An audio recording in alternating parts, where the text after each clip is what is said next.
వేదిక మీదకి సగర్వంగా తెలుగు వన్ ఆహ్వానిస్తుంది. స్ఫూర్తి పురస్కారాలు అందిస్తుండగా వారు అంతర్జాతీయ జాతీయ సర్వీసులకు ఎంపికైనప్పటికీ దానిని వదిలిపెట్టి ఇంకా ఎంతోమంది అంతర్జాతీయ సర్వీసులలో పనిచేసే వారిని తయారు చేయాలన్న స్ఫూర్తితో వారు ఐఏఎస్ అకాడమీని స్థాపించి వారు అందిస్తున్న సేవలు అనన్య సామాన్యం, అనిర్వచనీయం. వారిని తెలుగు వన్ స్ఫూర్తి పురస్కారం ద్వారా సన్మానించుకోవడం, స్ఫూర్తి పురస్కారం వారికి అందజేయడం తెలుగు వన్ సగర్వంగా భావిస్తోంది. బాలలత మేడం గారు, మీరు ఎంతో మందికి స్ఫూర్తి. మీరు నిజంగా జయించిన వారు, మీరు నిజంగా స్ఫూర్తిగా నిలబడిన వారు.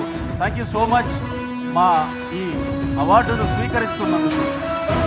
బాలలత గారికి తెలుగు వన్ పక్షాన స్ఫూర్తి పురస్కారం ప్రదానం జరుగుతుంది.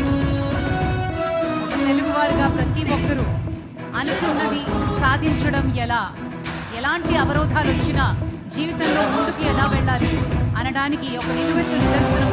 బాలలత గారికి తెలుగు వన్ పక్షాన అభినందనలు, శుభాభినందనలు తెలియజేస్తున్నాం.